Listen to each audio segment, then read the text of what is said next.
I'm definitely a honeymooner. I don't know if I spoke to you. You remember I spoke to you earlier. I'm the one with 3 kids. I'm you 30 years ago or 20 There years you go. ago. There you go, man. Okay. So I was able to go to the courthouse in my county and pull all the probates. I reverse engineered the site, and I've been pulling probably 10. I mean, I've sent 100 probate letters out just for January alone. So my question is, because I know I'm gonna get that phone call eventually, what does that conversation look like? The last thing I want to do is have a lead on the line and lose credibility. So probates are a little bit of a different animal. So there's not a ton of leads. They're not thousands, and 100's actually very respectable. Like I can't get Yeah, more than so 40 or 50 in my county. And when you get the call, you've got to be extremely patient, and you've got to okay. be the best listener you've ever been in your life. So you how many kids you got again? Three? I have three. Yeah, three boys. Three boys. So this isn't a good example. So if you had three girls and say you had a wife with that, and they sat you down and they wanted to like present you on something, you know you're not getting a word in edgewise, right?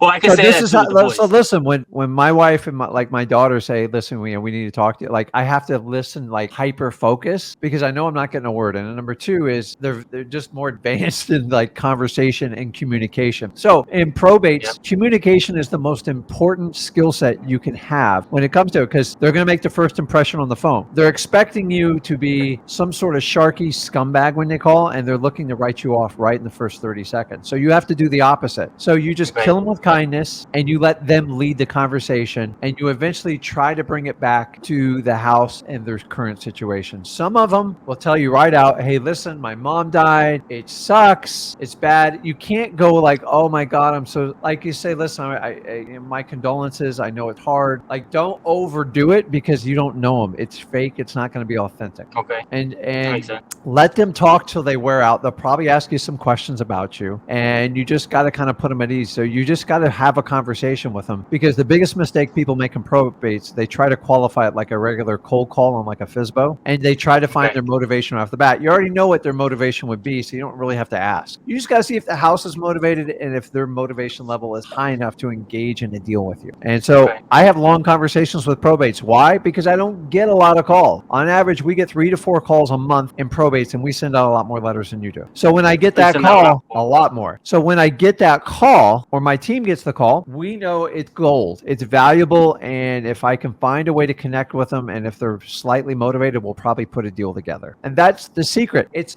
not your typical, hey, what's your motivation? What's the condition? What's your time frame? What's the price? How soon you looking to ready to move? Just talk. Sometimes the conversations go for an hour. You have to. You don't get enough calls, so you don't have to be cutting people off. Let them talk. 80-20 rule. You do 80% of listening, 20. And towards the end of that phone call, that's when you start to get a little bit of feel if you can move on to the next phone call. How? You got to create intrigue, and they've got to like you. And if you can't do either one of those things, you have no shot on the probate call. That's it. So I never discuss price on the first phone call. Just take the edge off you. You take it off your seller, and you just find out, because if that house is vacant, it's run down, and they live out of state, even if you get a slight discount, you'll do very well. Okay. So don't Yeah, I've attack noticed. price, Okay. and understand it's going to take 5 to 6 phone calls to get down to the nitty gritty with them. So you earn their trust. So the first time is you just like, please don't hang up on me, right?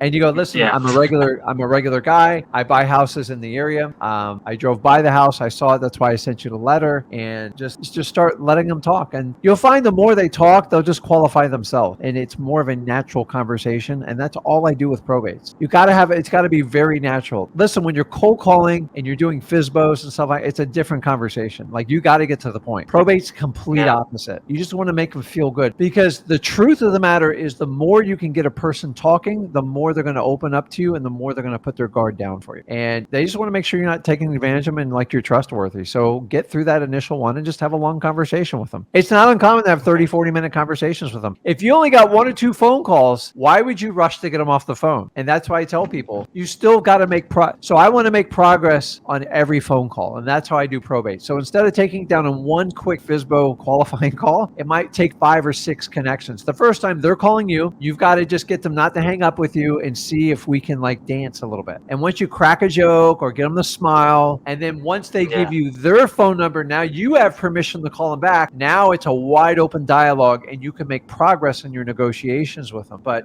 just do not run them over in the probate process, and you'll do so much better. And eliminate price in the first call. Because if they go, hey, Tim, how much could you pay me for it? Go, you know what? I don't know. I want to do the best thing I can for you. Can you tell me a little bit about the house? And I'll just go. So now I'm going to walk away from price, which they think that's all you're going to attack them on, and just always go from a helping hand with them. So if you've ever had a death in the family, that's how I look at them. I'm like, listen, I'm gonna treat them just like I would treat my own family if this were to happen. Like, what can I do to make this painless for you? How can I help you out? What's your biggest fear with it? What do you not understand in this process? And then if you don't know the answer, go, listen, I have somebody on my team. Can I call you back tomorrow? I will get you an exact answer for that. And that's it. And once I knew I didn't know everything about probate, I was much more comfortable, because in the beginning, I wanted to be a perfectionist. I wanted to get everything right. And that cost me a lot of time and money. So you're not a lawyer. You don't need to be. You just need to find a way to make connections with people. So that's the only difference in probate. You just don't run as fast, and you let them do a whole lot more talking than you do. And if you can put that together and progress with every phone call, by the 5th or 6th phone call, you should be getting to a price and a contract. That's it. Okay. Now, let's say we do get the contract. The process would have to be approved by the judge, correct? Who's telling you that? Oh, no, nobody's telling me. I'm assuming they would have to sign off. So back up. Tell me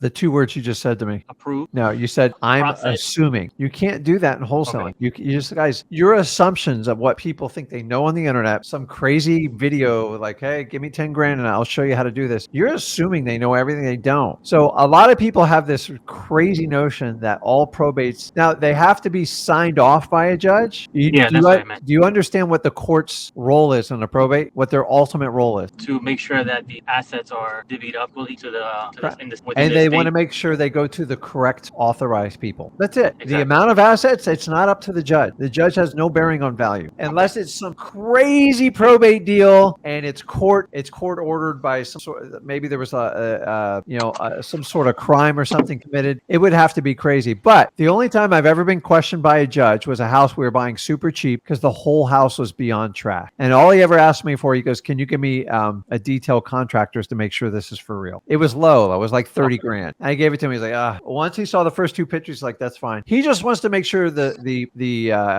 executor, the PR agrees to it, and that's the right person. And then the buyer is the right person, and they're going to pay for it. That's it. That's the only. So many people like, oh, we got to get an appraisal. We got to get a BPI. It's all like fear mongering. It's BS. Selling a property is a free market, is up to the free market. If a seller wants to sell and a buyer wants to pay, they set the price, they agree it, you take it to the probate court, and they just confirm, do we have a legitimate offer? Do we have legitimate buyers? When's this going down? And that's all it is. So very, very rarely, unless there's a huge conflict. Now, the only time this does come up, if there's like 25 heirs and there's no will, you don't really have a choice other than get like an appraisal or something, because everybody cries about the value on it. So that's it. Like, stop making the assumptions. So to avoid the assumptions, whatever state you're doing it to, go to the state website and look up the probate court, and they will tell you the exact process and how it works. And once you study that, then talk to your title company and verify it with them. And then if you have access to a real estate attorney, that would be your third stop on. So guys, I'm not a lawyer. I know very little. I understand legal. I just don't understand the mechanics, and that's what you pay a lawyer for. And honestly, I don't trust most lawyers. They've taken so much money from me. It's like, and half the time they're wrong, and 50% of the time, they're proven in court wrong. So it just comes down like they're like a guide. So if I'm the guide of wholesaling, they're the guide of legal. But here's the deal: is I don't charge you $400 or $500 an hour to figure out how to do this. So it's kind of funny. It's so funny with lawyers. They're like, oh, it's $450 an hour. I'm like, well, get it done in an hour and a half. Like, I don't give a crap. That's the crazy part, is you can't monitor how many hours they work. And that's where to me, it gets a little scammy with lawyers. It's $450 an hour. I go, well, how many hours is it going to take? I don't know, 5 or 10? Which is it? Is it 5 or 10? And every lawyer I work with, I'm like, give me a flat fee, because I'm not playing this game. Like, unless you have a pending like court deal. So it makes sense with probates. You just got to go slower, and you got to make them feel comfortable. Be aware of it, and understand there's only so much you can do. But I love probates. I think everyone should do it. So just go slow and let them talk 80% of the time, and you should be in good shape.